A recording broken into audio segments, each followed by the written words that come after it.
Comprehension 1. An elevator car whose floor to ceiling distance is equal to 2.7 meters starts ascending with constant acceleration of 1.2 meter per second square. 2 seconds after the start, a bolt begins to fall from the ceiling of the car. तो यार हमारे पास let's say ये elevator है, ये इसका ceiling और ये इसका फ्लोर है. सीलिंग से फ्लोर के बीच में जो दूरी है इट इज़ 2.7 मीटर्स. 2.7 मीटर्स. और हमें ऐसा बोला गया है कि जो ये पूरी लिफ्ट है ये ऊपर जा रही है with acceleration 1.2 metre per second square. Right. तो हमें बताना है कि भाई यहाँ से अगर एक बोल्ट गिरता है तो उसको नीचे पहुँच के फ्लोर को स्ट्राइक करने में टाइम कितना लगेगा. राइट. तो सबसे पहले हम क्वेश्चन को सॉल्व करेंगे एलिवेटर के फ्रेम में. ठीक है, लिफ्ट के फ्रेम में विद रिस्पेक्ट टू लिफ्ट. तो with respect to lift let say 2 second बाद हमने बोला कि लिफ्ट की वी वेलोसिटी पहुँच गई. राइट. तो अगर लिफ्ट की वेलोसिटी वी है 2 सेकंड बाद, तो बोल्ट की भी इनिशियल वेलोसिटी वी ही होगी, है ना, क्योंकि बोल्ट जो है पहले लिफ्ट का ही पार्ट था. तो इनिशियल वेलोसिटी 2 सेकंड बाद दोनों की सेम होगी. तो विद रिस्पेक्ट टू लिफ्ट जो इनिशियल वेलोसिटी आएगी बोल्ट की वो आ जाएगी u b minus u lift, और ये सेम ही लेंगे अपन, तो ये ज़ीरो हो जाएगा. Acceleration of bolt with respect to lift will be acceleration of bolt minus acceleration of lift. Acceleration of bolt is minus 9.8 and acceleration of lift is, lift का acceleration ऊपर की तरफ है, प्लस 1.2. तो ये अपने पास 11 मीटर पर सेकंड स्क्वायर आ जाएगा. राइट. डिस्प्लेसमेंट जो बोल्ट की होनी चाहिए with respect to lift it is minus 2.7 meters, क्योंकि अगर लिफ्ट को आपने रोक दिया तो बोल्ट को यहाँ से चल के लिफ्ट को स्ट्राइक करना होगा, 2.7 मीटर्स नीचे चलना होगा. तो सेकंड इक्वेशन का यूज़ कर लेते हैं अपन. वहाँ से बनेगा S is equal to u t plus half into a into t square. ठीक है. तो यहाँ से टी की वैल्यू अपने पास बन जाएगी 0.7 सेकेंड्स. राइट. वो अपना आंसर आ जाएगा.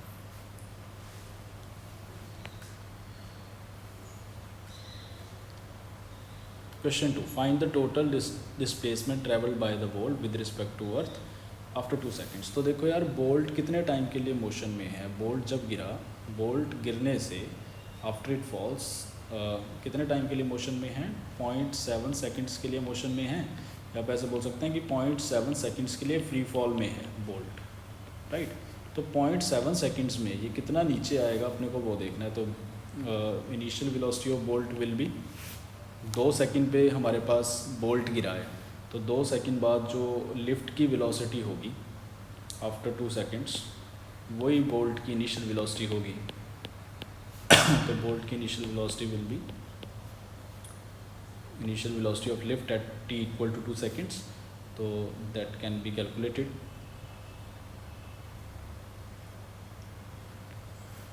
Velocity of lift after 2 seconds is initial velocity of lift plus acceleration of lift into t.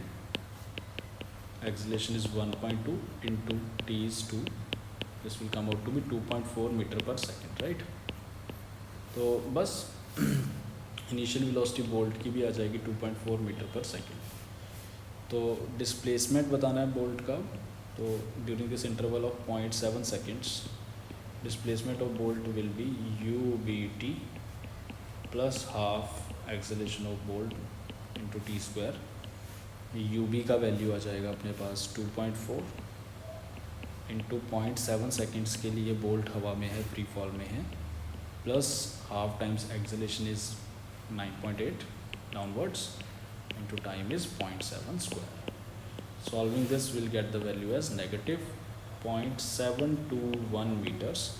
तो मतलब बोल्ट अपनी पोजीशन से जहाँ से वो गिरा है वो नीचे की तरफ डिस्प्लेस हुआ होगा, तो अपना आंसर आ जाएगा 0.721 metres.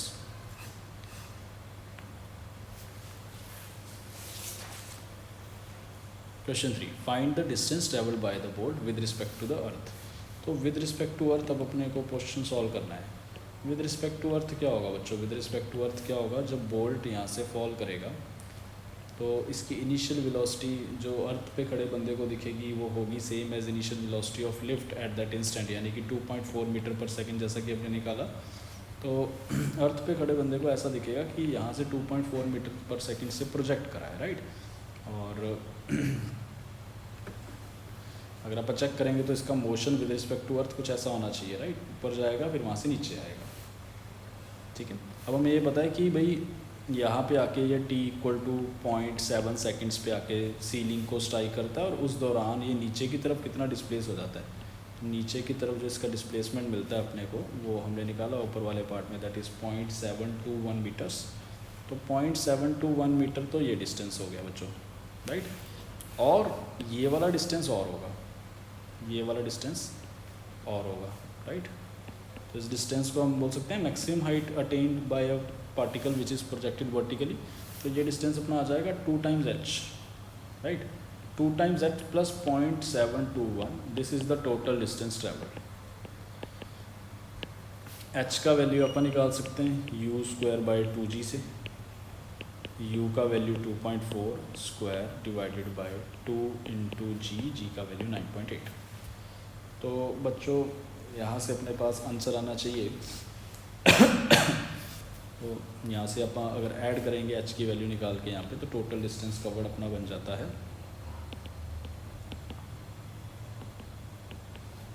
1.308 metres, total distance covered, right. तो option will come out to be option A.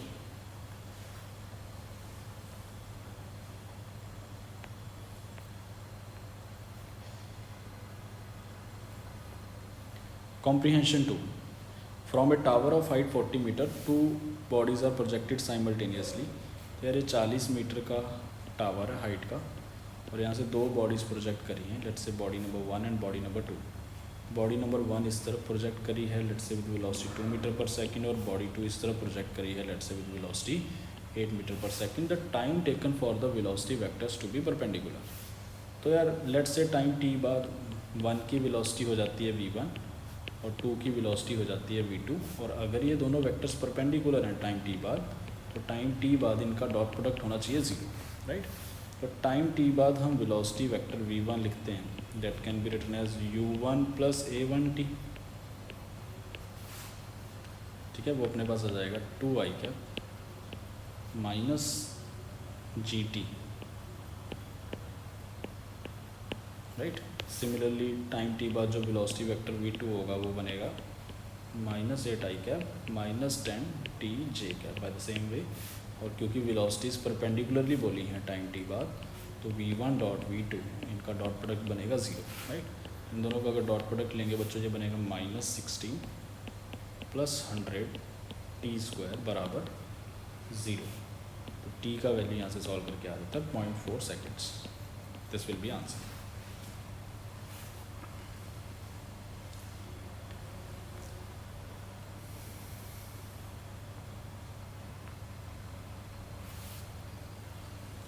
Question 5. The horizontal distance between the two bodies when their velocities are perpendicular to each other.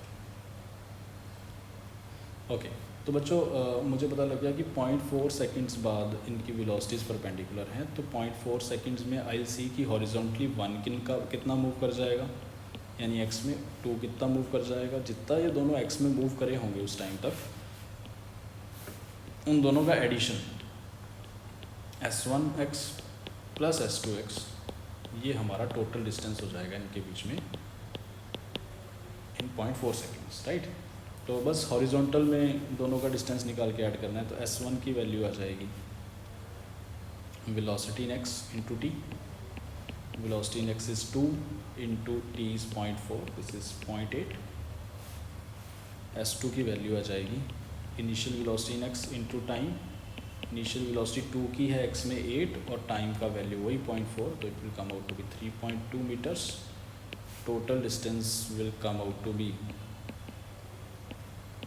3.2 plus 0.8, this is 4 meters. This is the final answer.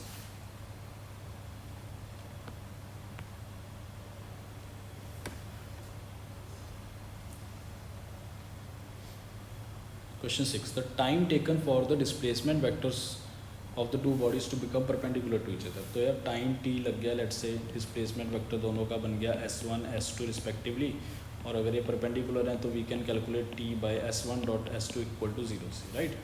S1 का वैल्यू लिख लेते हैं आप, that is UT plus half AT square. इसमें सारा data 1 का put करेंगे, इनिशियल वेलोसिटी 1 की और उसके हिसाब से आप पुट करेंगे। तो डिस्प्लेसमेंट वेक्टर्स जो है इनके आप बेसिकली x में और y में दोनों में लिखने पड़ेंगे। x में क्या डिस्प्लेसमेंट हुई और y में 1 की कितनी डिस्प्लेसमेंट हुई, उस हिसाब से लिखना पड़ेगा। 1 की जो x में डिस्प्लेसमेंट होगी टाइम t बाद, that can be written as initial velocity in x plus half ax t square, जो कि 0 ही हो जाएगा। इनिशियल वेलोसिटी x में है 2t आ जाएगा, राइट। तो डिस्प्लेसमेंट S1 वेक्टर आ जाएगा 2t आई कैप। सिमिलरली y में अगर निकालेंगे 1 की डिस्प्लेसमेंट तो वो आ जाएगी u/t plus half a/t square, ठीक है। इनिशियल वेलोसिटी y में 0 ही है, तो ये बनेगी minus half into acceleration in y into t square. तो इसको मैं लिख लेता हूँ, ये कुछ ऐसा बनेगा माइनस हाफ टी स्क्वायर जे कैप। डिस्प्लेसमेंट 2 का टाइम t बाद बनेगा minus 8t I cap minus half into 10 into t square J cap by the same वे। अगर ये दोनों वेक्टर्स परपेंडिकुलर हैं तो S1 डॉट S2 का वैल्यू बनना चाहिए 0। यहाँ से अगर आप सॉल्व करें ये बनेगा माइनस 16t स्क्वायर प्लस 25, ये 25 हो जाएगा, t की पावर 4 बराबर 0। So t will come out to be 4/5 seconds from here which is 0.8 seconds. ये अपना फाइनल आंसर आ जाएगा।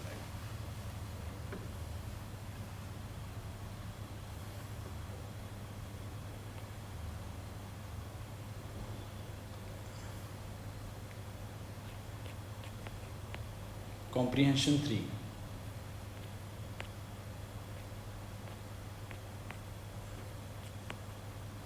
question 7, a river 400 meter wide is flowing at a rate of 2 meter per second। तो velocity river की है 200 metre per second, और river की जो विड्थ है वो हमें दे रखी है 400 metre. A boat is sailing at a velocity 10 meter per second with respect to water in a direction perpendicular to the river।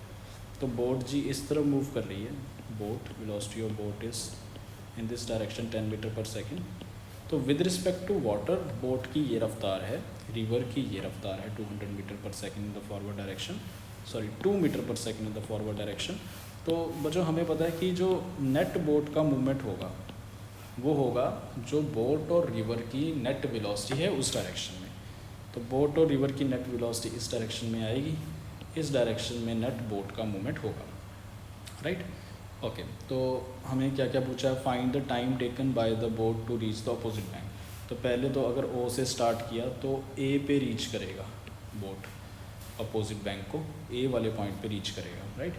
तो टाइम के लिए वी कैन से, अगर मैं वाई डायरेक्शन में इक्वेशन लगा दूँ तो वाई डायरेक्शन में जो डिस्टेंस चलना है वाई में divided by speed in Y.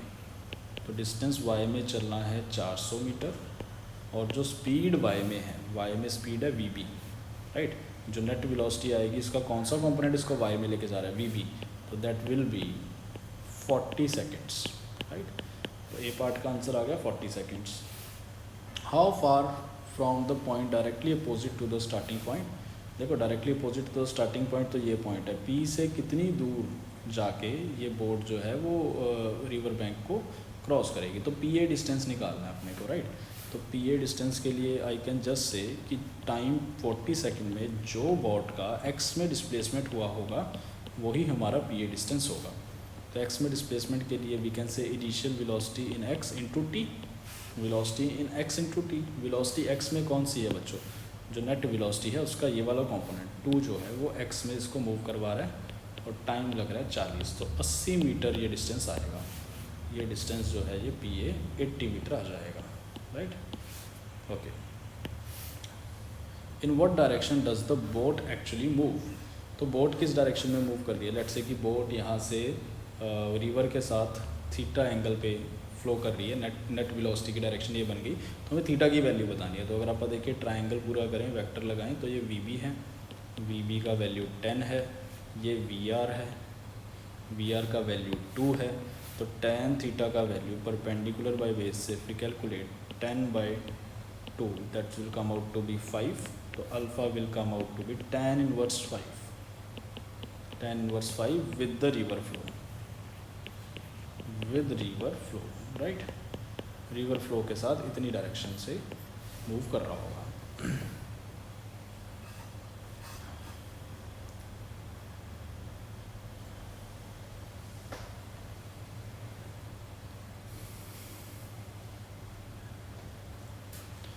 Question 8. A man can swim at the rate of 5 km. Velocity of man is given as 5 km per hour and velocity of river is given as 3 km per hour. Okay. Width of the river D is given as 1 km.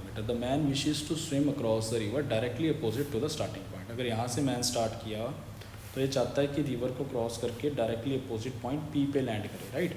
और जो river की width है वो हमें दे रखी है 1 kilometres.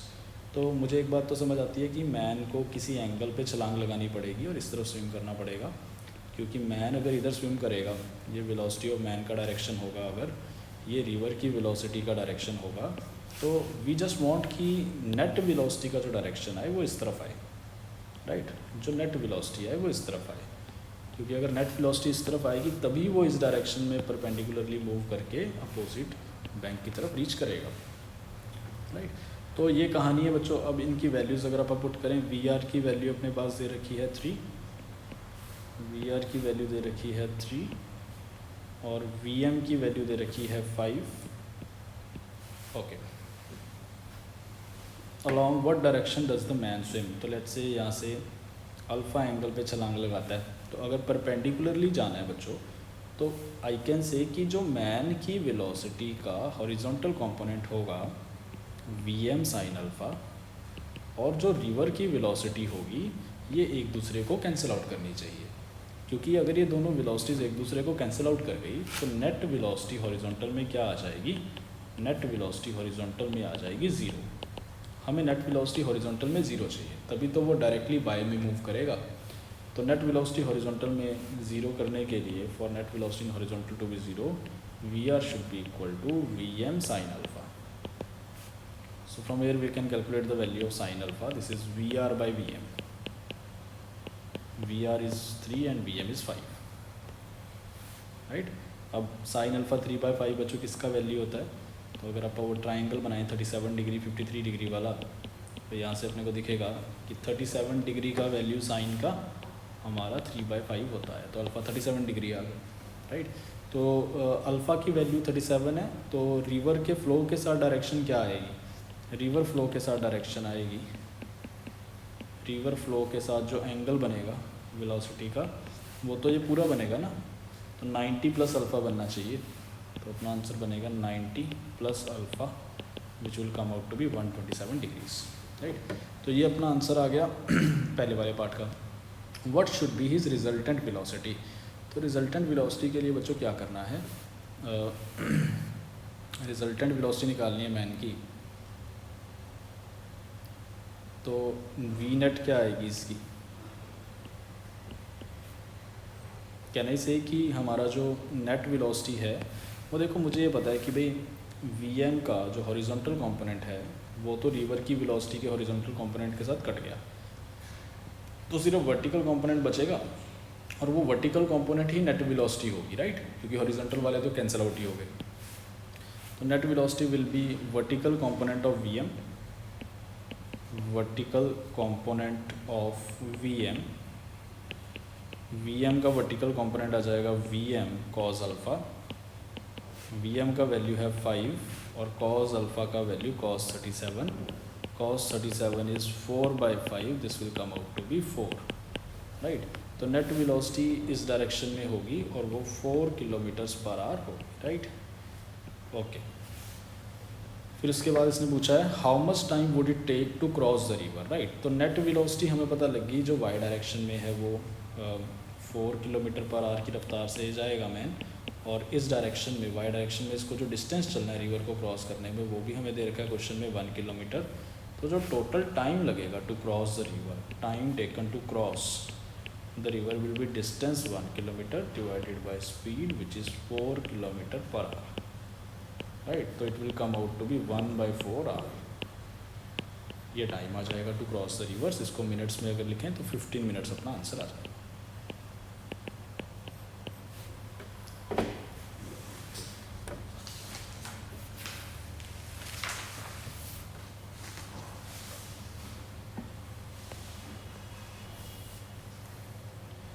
Question 9. The velocity of a boat in still water is 5 km per hour. It crosses 1 kilometer wide river in 15 minutes along the shortest possible path. तो बच्चों shortest possible path कौन सा होता है? Shortest possible path होता है जब हम river को perpendicular to the river flow direction cross करते हैं.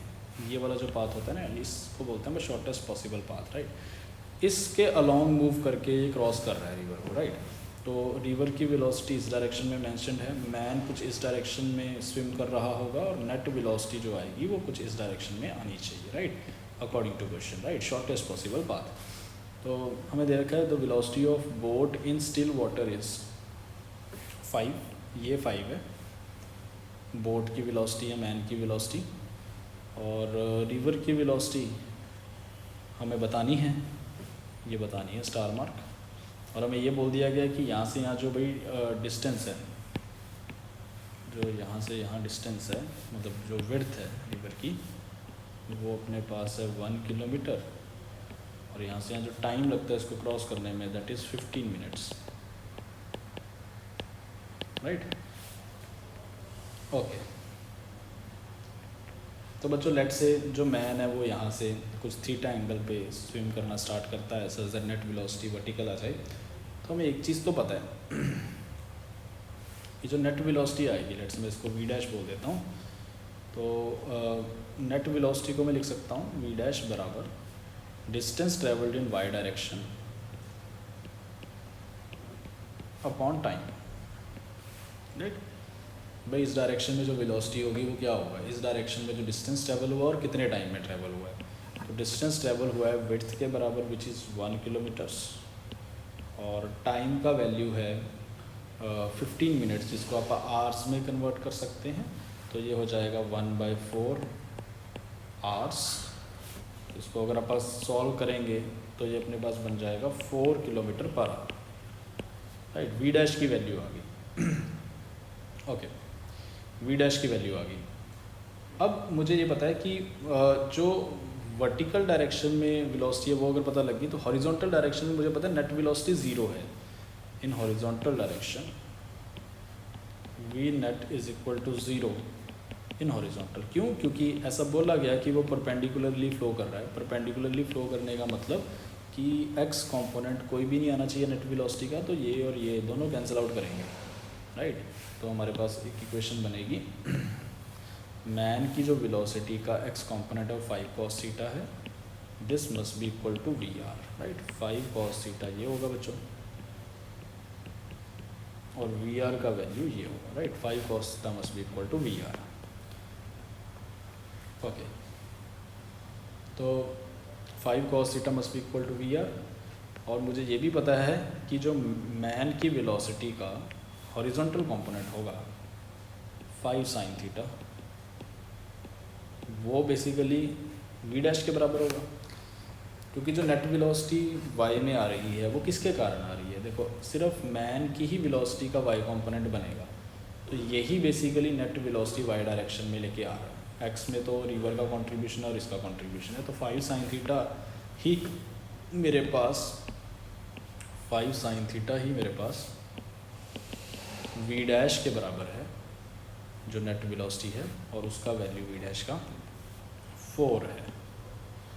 ठीक है, तो 5 cos थीटा वी आर के बराबर है, 5 sin थीटा 4 के बराबर है. तो इससे अपने को बेसिकली वी आर की वैल्यू निकालनी है. तो अगर आप ऐसा लिख लें cos थीटा बराबर V R by 5, sin theta बराबर 4/5. अगर cos square theta plus sine square theta कर दें तो 1 के बराबर आना चाहिए. ये बनेगा वी आर बाई 5 का स्क्वायर प्लस 4/5 का square should be equal to 1, right. So यहाँ से V R velocity of river आ जाती है 3 किलोमीटर्स पर आवर, वही उसने क्वेश्चन में पूछी है. This will be a final answer.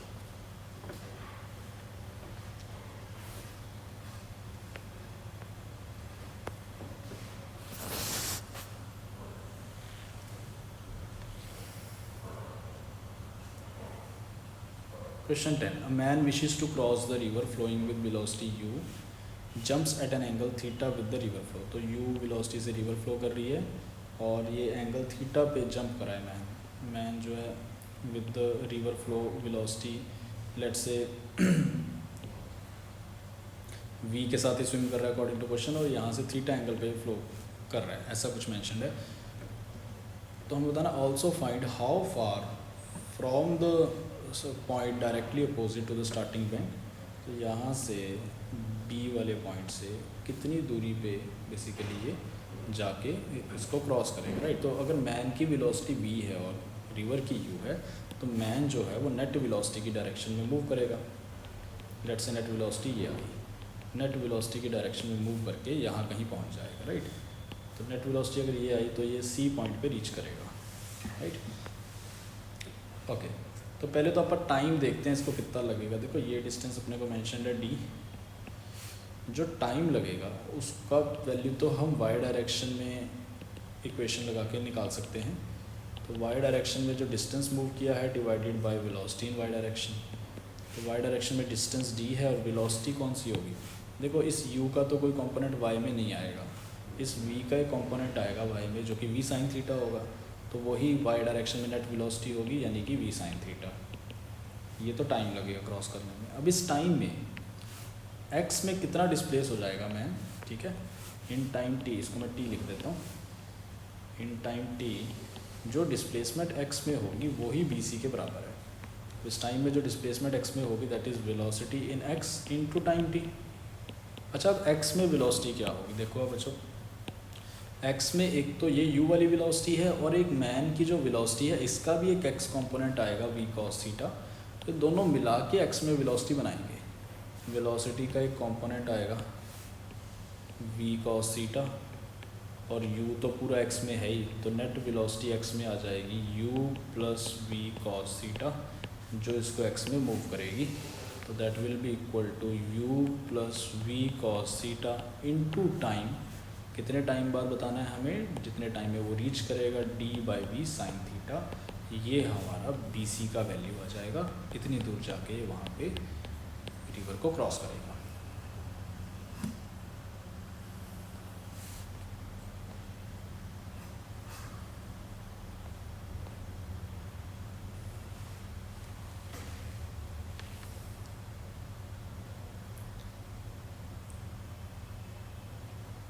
Question 11. A man can swim with a speed of 4 km per hour in still water. How long does he take to cross a river 1 kilometer wide? तो river की जो width है वो दे रखी है 1 kilometre और जो man की स्पीड है वो दे रखी है 4 kilometre per our in still water. River की जो स्पीड है वो दे रखी है 3 kilometre per hour, 3 kilometre per hour. And he makes his strokes normal to the river. तो बच्चों बेसिकली इसका मतलब ये है कि ये इस तरफ स्विम कर रहा है मैन एफर्ट इस तरफ डाल रहा है, वेलोसिटी मैन की इस तरफ है, रिवर की वेलोसिटी इस तरफ है. तो मैन तो नेट वेलोसिटी की डायरेक्शन में मूव करेगा, नेट वेलोसिटी कुछ इस डायरेक्शन में आएगी, राइट. तो मैन नेट वेलोसिटी की डायरेक्शन में मूव करेगा तो मैन इस डॉटेड लाइन के लॉन्ग मूव करके रिवर को यहाँ पे रीच करेगा, रिवर बैंक को, राइट. हमें बताना क्या है, how long does he take to cross the river. तो जो वाई डायरेक्शन में इक्वेशन लगा देते हैं बच्चों टाइम कैलकुलेट करने के लिए. तो टाइम के लिए डायरेक्टली वी कैन से जो ये डिस्टेंस y में चला divided by velocity in y. Distance y में चला 1 किलोमीटर और वेलोसिटी y में कौन सी है बच्चों, देखो जो नेट वेलोसिटी है उसका एक कंपोनेंट x में है और एक कंपोनेंट y में है. y में vm वाला कंपोनेंट है, vm का वैल्यू हमें क्वेश्चन में दे रखा है 4. तो टाइम तो डायरेक्टली आ जाएगा distance divided by velocity in y which is vm which is 4 kilometre per our. तो ये अपने पास आ जाएगा 1/4 आवर, 1/4 आवर, राइट, यानी कि 15 मिनट्स. फिर इसने पूछा how far from the river does he go when he reaches other bank. तो बेसिकली हमें बी सी वाला डिस्टेंस निकालना है. तो बी सी डिस्टेंस क्या होगा इन टाइम टी, जितना ये एक्स में डिस्प्लेस हुआ होगा वही बी सी है। एक्स में जो डिस्प्लेसमेंट हुआ होगा that is velocity in X into T. Velocity X में कौन सी है, नेट वेलोसिटी का एक्स में कंपोनेंट कौन सा है, ये 3 वाला, तो 3 is the velocity in X into time which is 1/4, right, R. तो this will come out to be 3/4 kilometres, और इसको मीटर में करें तो it is equal to 3/4 into 1000 which is 250 into 3 750 metres. ये अपना आंसर आ जाएगा।